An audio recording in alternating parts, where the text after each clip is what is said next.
Bas.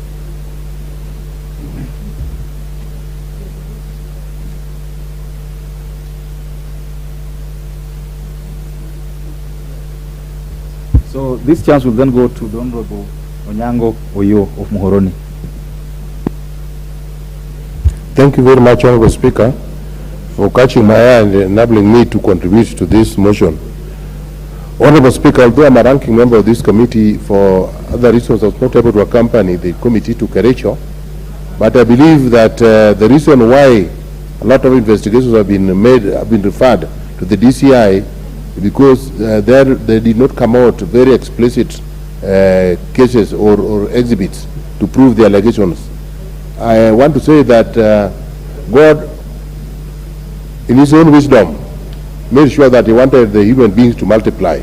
And therefore, he allowed us to have sex. So this thing of having sex, unless the people are very afraid of their background, should not be something that is used to scare people.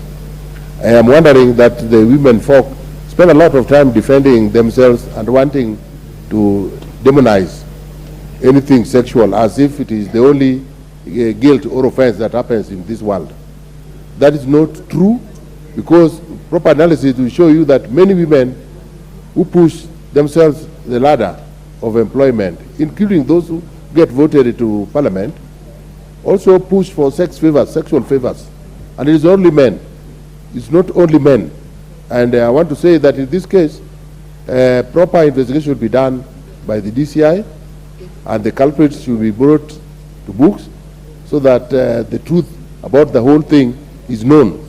I am a bit cagey because I preside over leadership of a place where they grew a lot of sugarcane, and I have duplicity of the caliber of workers that are in Kericho who work in the sugarcane plantations.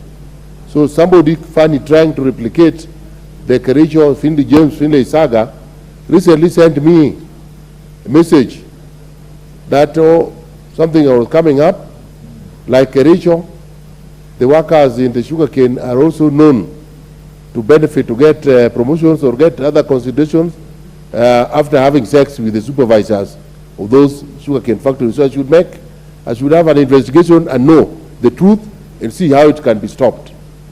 But I'm not gullible, so I quickly told him that the sugar industry stopped these things of using the sugarcane plantation, I mean the weeders and those plantation workers. They are now subcontracted to businessmen. So it's up to the businessman who brings his subcontracted workers to work for Chemelil or Muhoroni or Miwani or Kibos for that aspect, who is supposed to look after his employees. They are no longer employees of the tea industry. Why am I bringing this? I'm bringing this because people have found this is a gray area. It's a gray area where people want to make money. Powerful women are now extorted by some photos that may not be very true. Some are what they call, I don't know what they call it, but they can have your image. They can have your image and then purport that you are having sex with somebody. What? Photoshop. So they are now everywhere. With the high technology we are going through, we must accept all these things. But anyway, what I want to say, there's a saying that when a dog bites a man, it is not news. But when a man bites a dog, it is big news. Because the job of the dog is to bite a man. But the job of a man is not to bite a dog. So this ulabalu we are having here about women, you are rising to fame. If you are caught somewhere, it takes two to tango. But if an influential woman is caught doing something, she's being pumped into higher influence. So that should not be a problem. More so when it is sexual intercourse. I should not see why my colleagues are jumping up and down if one of them is caught in the wrong foot, and then you think that's the high end of the world. That's making her more famous.